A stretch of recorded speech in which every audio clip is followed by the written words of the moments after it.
कराग्रे वसति लक्ष्मी करमध्ये सरस्वती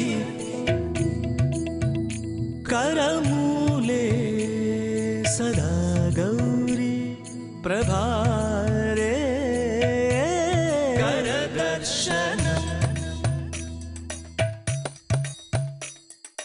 रवये नमः भानवे नमः रवये नमः भानवे नमः समुद्रवसने देवी पर्वतस्तनमण्डिते विष्णुपत्नी नमस्तुभ्यं पादस्पर्शं क्षमस्व मे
അവൻ്റെ ജീവൻ്റെ അവസ്ഥകളിലേക്ക് ആദ്യം കടക്കുമ്പോൾ അറിയുന്നത് ജലത്തെയാണ്, ജലത്തിൻ്റെ സ്പർശത്തെയാണ്.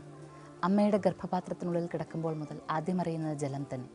ആ ജലത്തിനുള്ളിലെ സുരക്ഷിതത്വമാണ് അവനെ പിന്നീട് ആത്മവിശ്വാസത്തോടു കൂടി ജീവിക്കുവാൻ പ്രേരിപ്പിക്കുന്നത്, അമ്മ എന്ന പരമമായ സത്യത്തെ അറിയുവാനും പ്രേരിപ്പിക്കുന്നത്.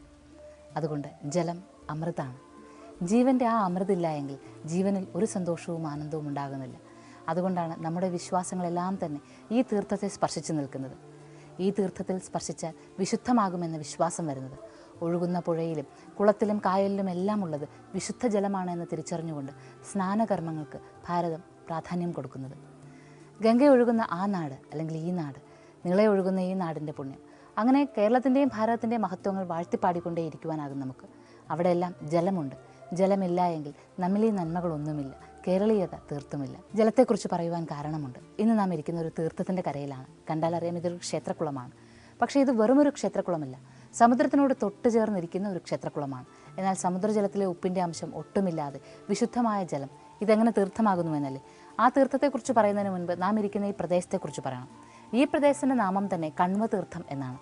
കണ്വ തീർത്ഥം, തീർത്ഥം എന്ന നാമം പേരിൽ തന്നെ ഉള്ളതുകൊണ്ട് നമുക്ക് ആ തീർത്ഥത്തെക്കുറിച്ച് അറിയുവാനായി ഈ തീർത്ഥവിശുദ്ധി ആദ്യം സ്വന്തമാക്കാം. ഈ ദിവസത്തിൻ്റെ കാഴ്ചകൾ ആരംഭിക്കാം അമ്മയുടെ വാക്കിൻ്റെ തീർത്ഥവിശുദ്ധിക്കൊപ്പം.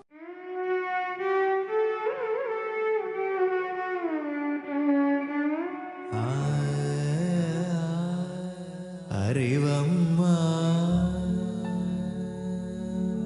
അലിവമ്മ അമൃതമ്മ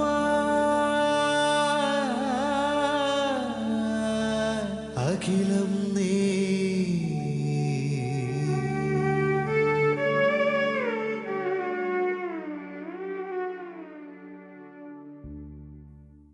എല്ലാവരുടെയും നന്മയ്ക്ക് വേണ്ടി ഭഗവാനോട് പ്രാർത്ഥിക്കണം. നമ്മളെ ദ്രോഹിക്കുന്നവർക്കും നല്ല മനസ്സ് കൊടുക്കുവാൻ വേണം പ്രാർത്ഥിക്കുവാൻ.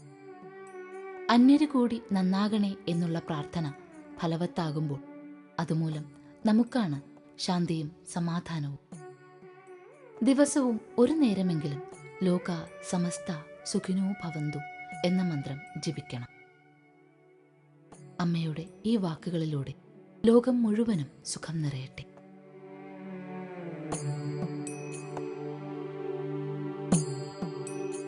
കണ്വ തീർത്ഥം എന്ന് ഈ ദേശത്തിന് പേര് വരുവാൻ കാരണം കണ്വ മഹർഷി ഇവിടെ തപസ്സിരുന്നു എന്ന വിശ്വാസവുമായിട്ടാണ്. കണ്വ മഹർഷി തപസ്സിരുന്ന പ്രദേശത്തിനാണ് പിന്നീട് കണ്ണൂർ എന്ന നാമം വന്നതെന്നും അതല്ല കണ്ണൻ്റെ ഊരായതുകൊണ്ടാണ് അത് കണ്ണൂരായതെന്ന് പറയുമ്പോൾ കണ്ണൂരിൽ നിന്ന് ഏറെ നാം സഞ്ചരിച്ചിങ്ങ് എത്തിക്കഴിഞ്ഞു. കാസർഗോഡ് ജില്ലയുടെ ഏറ്റവും വടക്കേ അറ്റത്തേക്ക് നാം എത്തുന്നു. അതായത് കർണാടകയിലേക്ക് ഒരു വെളിപ്പാട് അകലെ മാത്രം ദൂരമുള്ള പ്രദേശത്ത് നിൽക്കുമ്പോഴും ഇവിടെയും കണ്വ മഹർഷി തപസ് ചെയ്തിട്ടുണ്ട് എന്ന വിശ്വാസങ്ങളുമായിട്ടാണ് നാം നിൽക്കുന്നത്. കണ്വ തീർത്ഥം എന്ന ഈ ക്ഷേത്രത്തിന് അല്ലെങ്കിൽ ഈ ഒരു പ്രദേശത്തിന് പേരുള്ളത് കൊണ്ട് തന്നെയാണ് നാം ക്ഷേത്രക്കുളം അന്വേഷിച്ച് വന്നതും ക്ഷേത്രത്തിൻ്റെ തീരത്ത് നിന്ന് തന്നെ നമ്മുടെ കാഴ്ചകൾ ആരംഭിക്കുന്നത്. അങ്ങനെ കാഴ്ചകൾ ആരംഭിക്കുമ്പോൾ ആദ്യം നാം എത്തുന്നത് നാഗചൈതന്യങ്ങൾക്ക് മുന്നിൽ.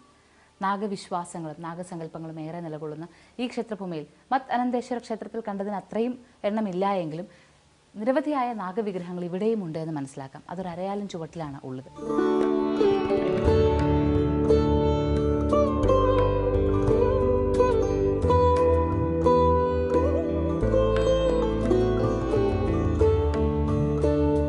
മഞ്ചേശ്വരത്ത് നിന്ന് 4 കിലോമീറ്റർ അകലെയുള്ള കണ്വ തീർത്ഥം. ഈ കണ്വ തീർത്ഥത്തിലേക്ക് എത്തുവാൻ മഞ്ചേശ്വരത്ത് നിന്ന് നാം പിന്നീട് മാംഗ്ലൂരേക്ക് പോകുന്ന ആ ദേശീയപാതയുടെ ഓരത്ത് തന്നെയാണ് കണ്വ തീർത്ഥത്തിലേക്കുള്ള വഴി നമുക്ക് കാണാനാകുന്നത്. കണ്വ തീർത്ഥം എന്ന പ്രദേശത്ത് ഒരു ക്ഷേത്രമുണ്ട് എന്നതിൻ്റെ സൂചനയായി വലിയൊരു സ്വാഗത കവാടമാണ് നാം ആദ്യം കാണുന്നത്. ആ സ്വാഗത കവാടം കഴിഞ്ഞിട്ടാണ് പിന്നീട് നാം ക്ഷേത്രഭൂമി അല്ലെങ്കിൽ കണ്വ തീർത്ഥം അന്വേഷിച്ച് വരുന്നത്. കണ്വ തീർത്ഥം യഥാർത്ഥത്തിൽ സമുദ്രത്തിനോട് ചേർന്ന് കിടക്കുന്ന പ്രദേശമാണ്. സമുദ്രത്തോട് ചേർന്ന് കിടക്കുന്ന പ്രദേശമാണ് കണ്വ മഹർഷി തൻ്റെ തപസ്സിനായി തിരഞ്ഞെടുത്തത്. എന്നാൽ ഇപ്പോൾ നമുക്ക് ശ്രദ്ധിച്ചാൽ മനസ്സിലാകും, കടലിൻ്റെ അലയടിക്കുന്ന ഒച്ച ഇവിടെ നിന്നാൽ കേൾക്കാനേ ഇല്ല. അതൊരു വലിയ സത്യമാണ് ഇവിടുത്തെ. അതായത് കണ്വ മഹർഷി തപസ് ചെയ്തപ്പോൾ ധ്യാനഭാവത്തിലിരുന്നപ്പോൾ ആ കടലിൻ്റെ അലയടികൾ വല്ലാതെ ശല്യപ്പെടുത്തിക്കൊണ്ടിരുന്നു അത്രേ. അപ്പോൾ അദ്ദേഹം കൈ ഉയർത്തി തിരമാലകളോട് നിർത്താൻ പറഞ്ഞു, ആ ഒച്ച നിർത്താൻ പറഞ്ഞു. അതുകൊണ്ട് അന്ന് മുതൽ അവർ ഒച്ചയിടാതെ, അതായത് ആ തിരമാലകൾ ആ കടലിൽ പോയി നോക്കിയാൽ അതൊരു വിസ്മയം തന്നെയാണ്. കടലിൽ തിരയടിക്കുന്നത് ഒട്ടും ഒച്ച കേൾപ്പിക്കാതെയാണ്. ഇനി എത്ര തന്നെ പ്രക്ഷുബ്ധമാണ് കടലെങ്കിലും ഈ ഭാഗത്ത് മാത്രം കടൽ ശാന്തമായിരിക്കും, അതിൻ്റെ ഒച്ചയൊന്നും നമുക്ക് കേൾക്കാനുമാകില്ല. ഇപ്പോൾ ഈ ഒരു കാഴ്ചകൾ പറഞ്ഞുകൊണ്ട് ഈ ക്ഷേത്രത്തിൻ്റെ മറ്റൊരു വിശ്വാസം മുന്നിൽ നമ്മൾ നിൽക്കുകയാണ്.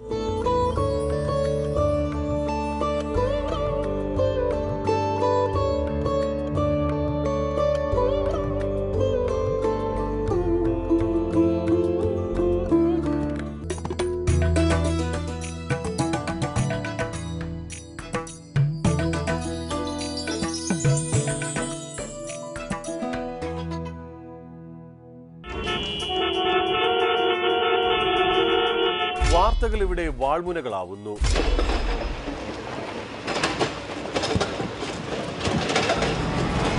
ജനപക്ഷ വാർത്തകളുടെ ലോകം. സത്യസന്ധമായ വസ്തുനിഷ്ഠമായ വാർത്തകളുമായി ജനകീയ പ്രശ്നങ്ങളുടെ പരിഹാരത്തിന് എന്നും മുൻപന്തിയിൽ നേരിന്റെ നേർക്കാഴ്ചയുമായി എന്റെ വാർത്ത എത്തുന്നു.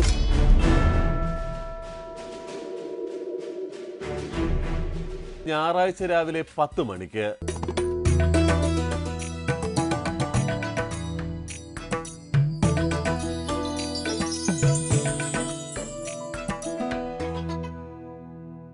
ഇത് വിജയധ്വജ തീർത്ഥസ്വാമികളുടെ ശ്രീകോവിലാണ്.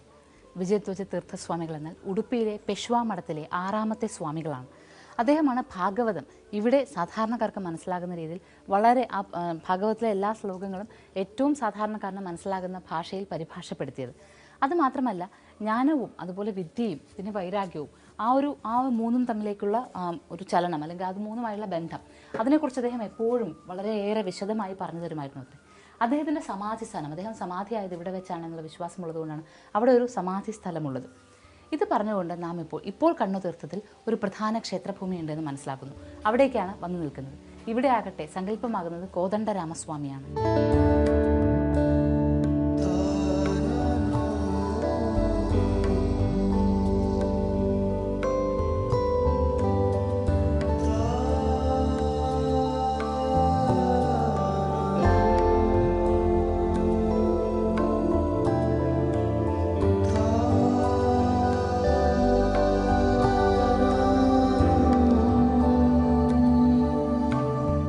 രാമസ്വാമി ക്ഷേത്രത്തിന് ഒരു ഗൃഹ അന്തരീക്ഷമാണ് ഉള്ളത്. അതായത് ഒരു 4 കെട്ടിനുള്ളിൽ എത്തിയതുപോലെയാണ് നമുക്ക് തോന്നുക.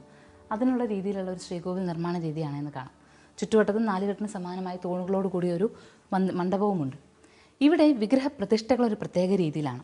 കോദണ്ഡരാമ സങ്കല്പം എങ്ങനെ വന്നു എന്ന് പറയുന്നതിന് മുൻപ് ഈ വിഗ്രഹത്തിൻ്റെ പ്രത്യേകത എന്ന് കാണാം നമുക്ക്. നേരെ വന്നാൽ വളരെ നീളത്തിലുള്ള മര അഴിക്കൂടുകളാണ് നാം കാണുന്നത്. മരം കൊണ്ട് തീർത്ത അഴി. അവിടെ 2 വാതിലുകളുണ്ട്. ആ വാതിലുകൾ തുറന്നാൽ നേരെ എത്തുന്നത് ശ്രീകോവിലേക്കല്ല. അതാണ് പ്രത്യേകത.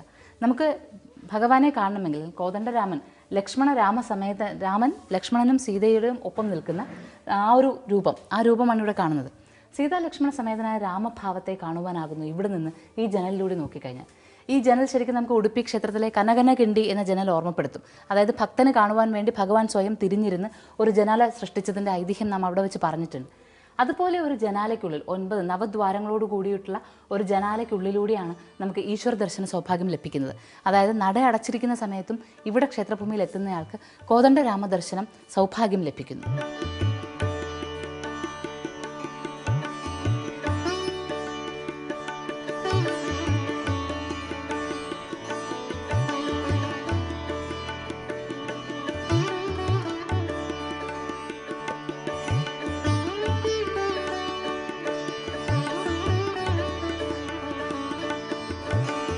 ഏതു നേരത്തും ഭക്തന് ദർശനം നൽകുന്ന കോദണ്ഡരാമസ്വാമി സീതാ ലക്ഷ്മണ സമേതനായി നിൽക്കുന്ന ആ പ്രദേശം, ആ ദിവ്യപ്രദേശം. അത് കഴിഞ്ഞ് നാം നേരെ വരുമ്പോൾ സാധാരണ ക്ഷേത്രങ്ങളിൽ കാണുന്ന പോലെ സോപാനമൊക്കെ കാണുന്നുണ്ടെങ്കിലും ഇത് പൂജാരിക്ക് അകത്തേക്ക് പ്രവേശിക്കുവാനുള്ള ഒരു വാതിൽ മാത്രമാണ്. അവിടെ യാതൊരു പ്രതിഷ്ഠയുമില്ല. എന്നാൽ അതുപോലെ നാം ആദ്യം കണ്ടതുപോലെ ശ്രീരാമ സാന്നിധ്യമുള്ള ആ ഒരു ശ്രീകോവിലിന് സമാനമായ രീതിയിൽ ഇവിടെയും ഒരു ജനൽ നമുക്ക് കാണാം, നവദ്വാരങ്ങളോടുകൂടി. ഇതിലൂടെ നമുക്ക് നോക്കിയാൽ മുഖ്യപ്രാണ എന്ന സങ്കല്പം കാണാം. മുഖ്യപ്രാണ എന്നാൽ ആഞ്ജനേയനാണ്. ആഞ്ജനേയ വിഗ്രഹ രൂപത്തെ നമുക്ക് ഇവിടെ നിന്ന് നേരെ നോക്കിയാൽ കാണുവാനാകുന്നുണ്ട്. അതെന്തുകൊണ്ടെന്ന് വെച്ചാൽ ആഞ്ജനേയൻ ശ്രീരാമനെ തന്നെ നോക്കി നിൽക്കുകയാണ്. തൻ്റെ സ്വാമിയെ ഭക്തി പുരസ്സരം നോക്കി നിൽക്കുന്ന ആഞ്ജനേയ ഭാവത്തെയാണ് നമുക്ക് ഇവിടെ നോക്കിയാൽ കാണുവാനാകുന്നത്. ഈ കാഴ്ചകൾ നമുക്ക് ക്യാമറ കണ്ണുകളിലൂടെ കാണിക്കുവാനാകുന്നതും അതുകൊണ്ടാണ്. കാരണം ആഞ്ജനേയൻ നേരെ ദൃഷ്ടിയായിട്ടല്ല ഇരിക്കുന്നത്, തൻ്റെ സ്വാമിയെ നോക്കിയിരിക്കുന്നു. അതുകൊണ്ട് ഒരു വശം, ആഞ്ജനേയൻ്റെ ഒരു വശമാണ് നമുക്ക് കാണാനാകുന്നത്. അങ്ങനെയുള്ള ഒരു ജനാലയാണ് ഇവിടെയുള്ളത്. ഇവിടെ കൂടി നാം ആഞ്ജനേയനെ നോക്കി കഴിഞ്ഞിട്ട് വേണം ക്ഷേത്രത്തെ വലം വയ്ക്കുവാൻ തുടങ്ങാൻ.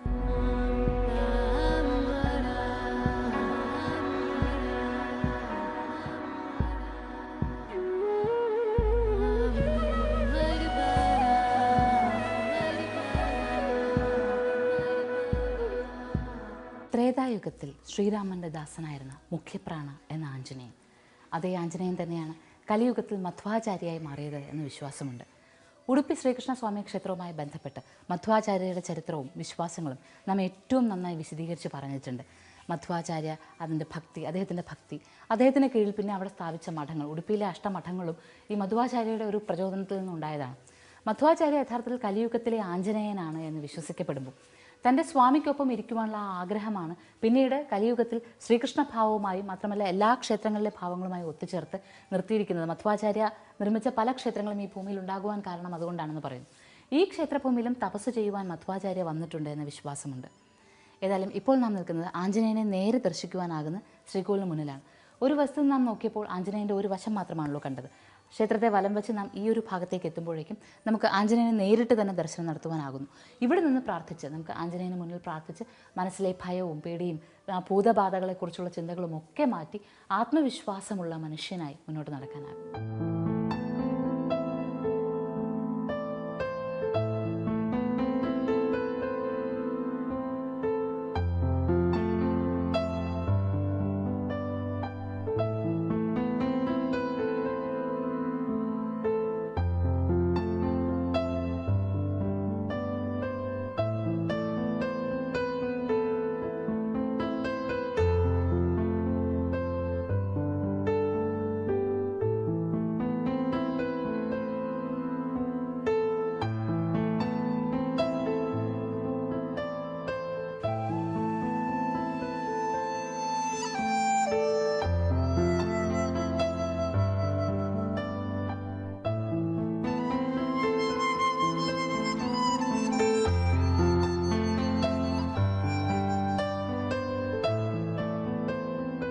കണ്വ മഹർഷി തപസ് ചെയ്ത ഭൂമിയിൽ കണ്വാശ്രമം ഉണ്ടായിരുന്നു.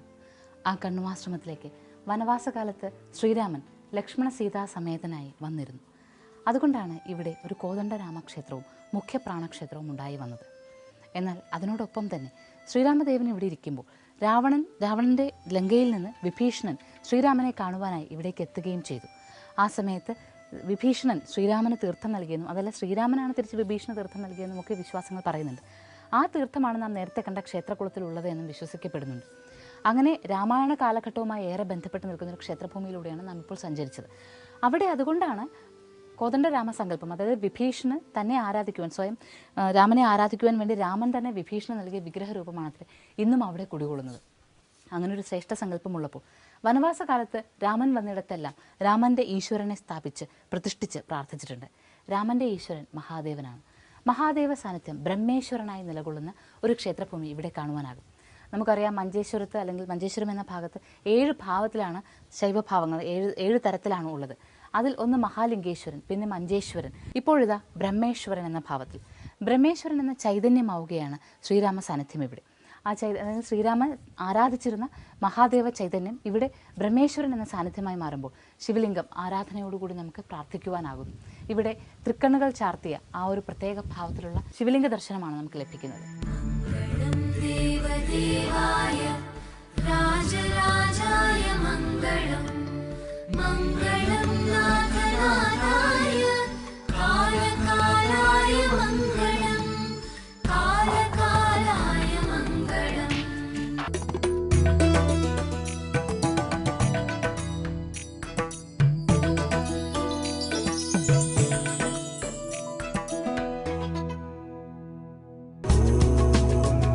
പ്രപഞ്ചശക്തികളുടെ പ്രഭവ കേന്ദ്രങ്ങളാണ് ക്ഷേത്രങ്ങൾ. ക്ഷേത്രദർശനം ശരീരത്തിനെ ഊർജ്ജസ്വലമാക്കുന്നു, മനസ്സിനെ നിർമ്മലമാക്കുന്നു. ഓരോ ദേശത്തിന്റെയും സംസ്കാരത്തിന്റെയും ജീവിത രീതികളുടെയും അടിത്തറയാണ് ക്ഷേത്രങ്ങൾ. ക്ഷേത്രാചാരങ്ങളും ഐതിഹ്യങ്ങളും വിശ്വാസങ്ങളും അറിഞ്ഞുകൊണ്ട് പുണ്യവീഥികളിലൂടെ ഒരു പ്രദക്ഷിണം. എല്ലാ ഞായറാഴ്ചയും രാവിലെ 7 മണിക്ക് പ്രദക്ഷിണം.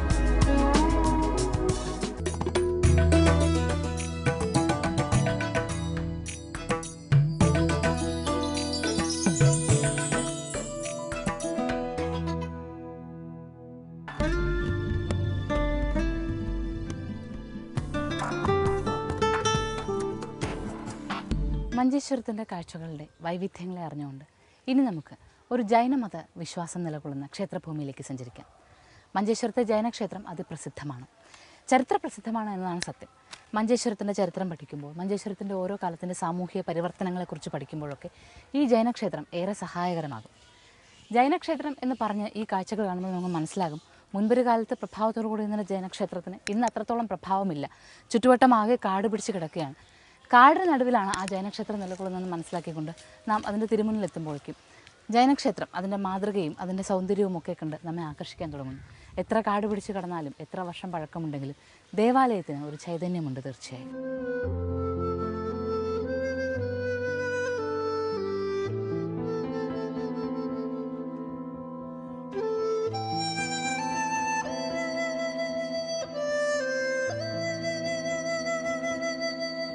കാട് പിടിച്ച് കിടക്കുന്ന ഒരു തലം കഴിഞ്ഞ് പടവുകൾ കയറി മുകളിലേക്ക് എത്തുമ്പോൾ വീണ്ടും കാട് പിടിച്ച് തന്നെ കിടക്കുന്ന ഒരു പ്രദേശം. ആ പ്രദേശത്തിനുള്ളിൽ ഒരു വശത്ത് ആനപ്പള്ള മതിൽ കാണാം. ഈ ആനപ്പള്ള മതിലിൻ്റെ രണ്ടിനെയും നടുവിലായി ചെറിയ വാതിൽ, ഒട്ടും വിശാലമല്ലാത്തൊരു ചെറിയ വാതിലാണ്. ആ വാതിൽ കടന്ന് അകത്തേക്ക് വന്നാൽ നമുക്ക് വീണ്ടും കാണാനാകുന്നത് കാട് പിടിച്ച് നടക്കുന്ന ഒരു ഭൂപ്രദേശം തന്നെയാണ്. ഈ ജൈനക്ഷേത്രം വളരെയേറെ ഭൂമി സ്വന്തമായിരുന്നൊരു ക്ഷേത്രഭൂമിയാണ് എന്ന് ഇന്നത് കണ്ടാൽ തന്നെ മനസ്സിലാവും. പക്ഷേ ഈ കാട് പിടിച്ച് കിടക്കുകയും അതിൻ്റെ നടുവിലൊരു പഴയ രീതിയിലുള്ള മതിലുകൾ കാണുകയും ആ മതിലിനകത്തൂടി കയറുന്ന അകത്ത് വരുമ്പോൾ ക്ഷേത്രം കാണാനാവുകയും ചെയ്യുമ്പോൾ ഈ ക്ഷേത്രത്തെക്കുറിച്ചുള്ള ഏകദേശ ചരിത്രം നാം മനസ്സിലാക്കിയിരിക്കണമല്ലോ. 12-ാം നൂറ്റാണ്ടിലാണ് ഈ ക്ഷേത്രം നിർമ്മിച്ചത് എന്നാണ് വിശ്വസിക്കപ്പെടുന്നത്. 12-ാം നൂറ്റാണ്ടിൽ. പിന്നെ ഈ ഒരു ജൈനക്ഷേത്രത്തിന് ബസ്തി എന്ന് പറയാറുണ്ട്. ഈ ഒരു ക്ഷേത്രം അറിയപ്പെടുന്നത് ചതുർമുഖ ബസ്തി എന്നാണ്. ചതുർമുഖ ബസ്തി എന്ന് പറയുന്നത് എന്തുകൊണ്ട് എന്നുള്ളത് ക്ഷേത്രത്തിൻ്റെ കാഴ്ചകൾ കാണുമ്പോൾ നമുക്ക് മനസ്സിലാകും. പക്ഷേ ക്ഷേത്രത്തെ ചുറ്റും നടക്കണമെങ്കിൽ ഈ കാടിനുള്ളിലൂടെ വേണം നടക്കാനുള്ളത് എന്നതും ഒരു പ്രധാന കാര്യമാണ്.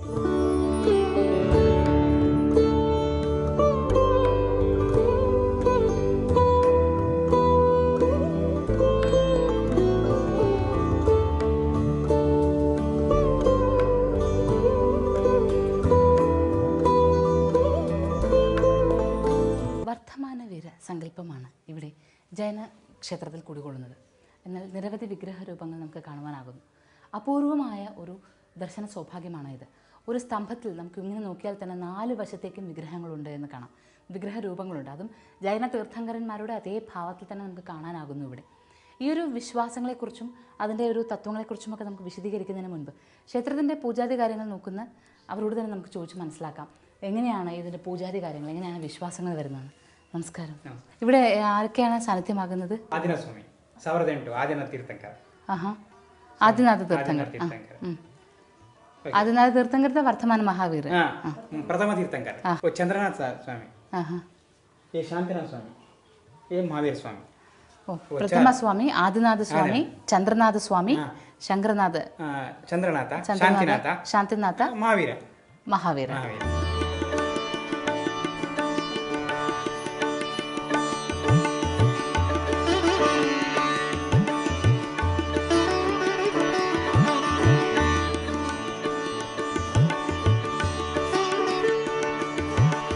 മഞ്ചേശ്വരം ജൈനക്ഷേത്രത്തിൻ്റെ കിഴക്കേ നടയിലൂടെയാണ് നാം ആദ്യം അകത്തേക്ക് പ്രവേശിച്ചത്. ഇതുവരെയും കണ്ടു നിന്നത് കിഴക്കേ നടയിലെ ശ്രീകോവിലാണ്. എന്നാൽ യഥാർത്ഥത്തിൽ പ്രധാന ശ്രീകോവിൽ പടിഞ്ഞാറേ നടയിലാണെന്നറിഞ്ഞ് ഇപ്പോൾ പടിഞ്ഞാറേ നടയിൽ വന്ന് നിൽക്കുകയാണ്. പടിഞ്ഞാറേ നടയിലും അതിന് സമാനമായ വാതിലുകളുണ്ട് എന്ന് കാണാം. അകത്തേക്ക് കയറുമ്പോൾ ഒരു പീഠം. ഈ പീഠം ബുദ്ധമത വിശ്വാസങ്ങളിലും അതുപോലെ തന്നെ ജൈനമത വിശ്വാസങ്ങളിലും പതിവുള്ളതാണ്. ആ സ്തംഭപീഠം കഴിഞ്ഞ് പിന്നീട് മുകളിലേക്ക് പടവുകൾ കയറി എത്തിക്കഴിയുമ്പോൾ പ്രധാന നട എത്തുന്നു. പ്രധാന നടയെക്കുറിച്ച് പറയുന്നതിന് മുൻപ് ആദ്യം പറയട്ടെ, ഇതിന് ചതുർമുഖ ബസ്തി എന്ന പേര് വരുവാൻ കാരണമുണ്ട്. 4 വശങ്ങളിലും, അതായത് കിഴക്ക്, പടിഞ്ഞാറ്, വടക്ക്, തെക്ക് 4 ദിക്കുകളിലേക്കും ഇതിന് 4 വാതിലുകളുണ്ട്, 4 മുഖങ്ങളുണ്ട്. ഈ 4 മുഖങ്ങളുള്ളത് കൊണ്ടാണ് ഇതിന് ചതുർമുഖ ബസ്തി എന്ന പേര് വന്നത്. ഇനി നമുക്ക് ശ്രീകോവിൽ കാഴ്ചകളിലേക്ക് കിടക്കാം. പ്രഥമമായ സ്ഥാനത്ത് നാം അകത്തേക്ക് പ്രവേശിക്കുമ്പോൾ ആദ്യം കാണുന്നത് ആദിനാഥനെയാണ്. ആദിനാഥൻ എന്ന് പറയുമ്പോൾ 24 തീർത്ഥങ്കരന്മാരിൽ ആദ്യ തീർത്ഥങ്കരനാണ് ഇവിടെ സാന്നിധ്യമാകുന്നത്. ഒരു തൂണിന് ചുറ്റുമായി 4 വിഗ്രഹങ്ങളാണെന്ന് പറഞ്ഞുവല്ലോ. 4 വിഗ്രഹങ്ങളും സമാന ഭാവത്തിലുള്ളതാണ്. ഓരോ രൂപവും വ്യത്യസ്തമാണെന്ന് പറയാനാകില്ല, എങ്കിലും സങ്കല്പങ്ങൾ വ്യത്യസ്തമാകുന്നുവെന്നറിയാം. ഇവിടെ നമുക്ക് കാണുവാനാകുന്ന ആദിനാഥൻ എന്ന പ്രഥമ തീർത്ഥങ്കരൻ.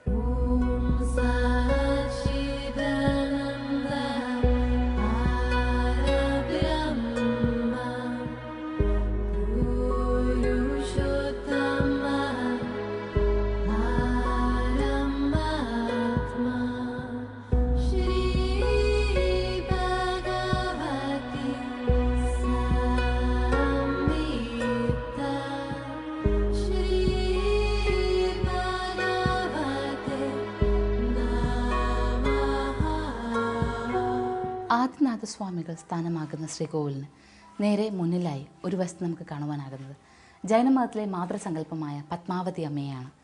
പത്മാവതി അമ്മ സങ്കല്പം നമ്മുടെ ദേവീഭാവങ്ങൾക്ക് സമാനമായിരുന്നു. അതായത് ഹിന്ദുമത വിശ്വാസത്തിൻ്റെ ദേവീഭാവങ്ങൾക്ക് സമാനമായ രീതിയിൽ ചതുർബാഹുക്കളോട് കൂടിയാണ് നിൽക്കുന്നത്.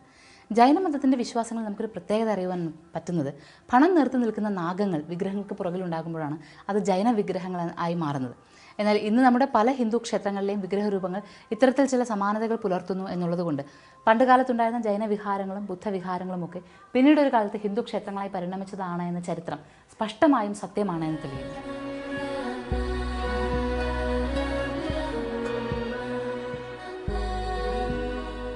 ജൈനമതത്തിൻ്റെ ചരിത്രം പരിശോധിച്ച് നോക്കുകയാണെങ്കിൽ നമുക്ക് മനസ്സിലാകുന്ന ഒരു കാര്യമുണ്ട്.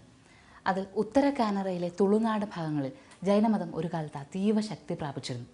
അതുമാത്രമല്ല, ആ കാലത്ത് ചന്ദ്രഗുപ്ത മൗര്യൻ ജൈനമതം സ്വീകരിക്കുകയും അദ്ദേഹം ദക്ഷിണേന്ത്യയിലാകെ സന്ദർശനം നടത്തുകയും ചെയ്തു. അങ്ങനെ സന്ദർശനം നടത്തുന്ന സമയത്തും ഈ ജൈനമതം, ചന്ദ്രഗുപ്ത മൗര്യൻ്റെ ഒരു സന്ദർശനത്തിനോടുകൂടി ജൈനമതം അത്രമാത്രം അങ്ങ് ശക്തി പ്രാപിച്ചു. ആ സമയത്താണ് ഇവിടെ ഏറെ കൂടുതലുമായിട്ടുള്ള ബസ്തികൾ ഉണ്ടായി വന്നത്, അല്ലെങ്കിൽ ക്ഷേത്രങ്ങൾ ഉണ്ടായി വന്നത്. അതൊരു ചരിത്രമാണ്. ആ ചരിത്രത്തെ പറഞ്ഞുകൊണ്ട് നാം ഇപ്പോൾ നിൽക്കുമ്പോൾ ഈ ക്ഷേത്രം 12-ാം നൂറ്റാണ്ടിലാണ് നിർമ്മിക്കപ്പെട്ടതെന്ന് നാം പറഞ്ഞുവല്ലോ. ഇപ്പോൾ നാം നിൽക്കുന്നത് ഇവിടെ ചന്ദ്രനാഥസ്വാമിക്ക് മുന്നിലാണ്. ചന്ദ്രനാഥസ്വാമി എന്ന ജൈന സങ്കല്പത്തിൽ തീർത്ഥങ്കരന് മുന്നിൽ നാം നിൽക്കുന്നു.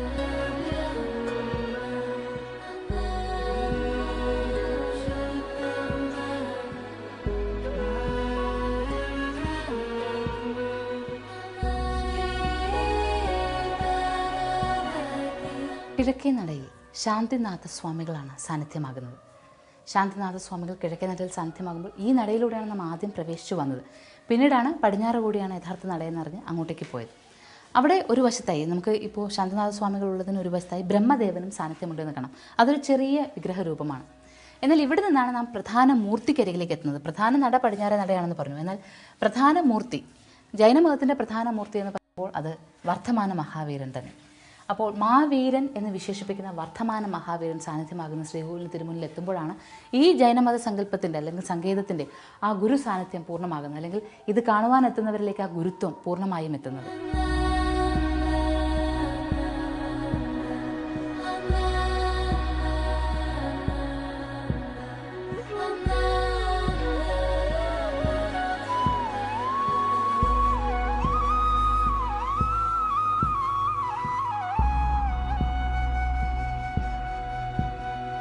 12-ാം നൂറ്റാണ്ടിൽ ജൈനമതം വളരെ ശക്തി പ്രാപിച്ചിരുന്നുവെന്നും ഈ പ്രദേശത്ത്, അതായത് തുളുനാടെന്നറിയപ്പെടുന്ന മഞ്ചേശ്വരത്ത് ധാരാളം ജൈനമത വിശ്വാസികൾ ഉണ്ടായിരുന്നു എങ്കിലും ഇന്ന് ജൈനമതസ്ഥർ എണ്ണത്തിൽ വളരെ കുറവാണ്.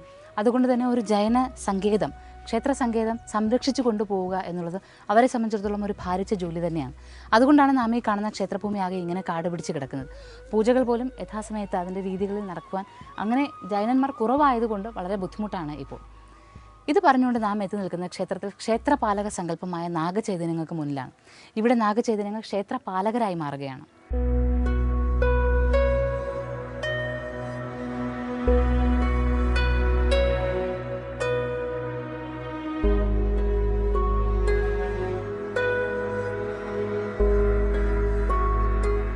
ബുദ്ധമതത്തെയും ജൈനമതത്തെയും ഹിന്ദുമതത്തെയും ഒക്കെ വേർതിരിച്ച് കണ്ടിരുന്ന കാലങ്ങൾ നൂറ്റാണ്ടുകൾക്ക് മുൻപുണ്ടായിരുന്നതാണ്.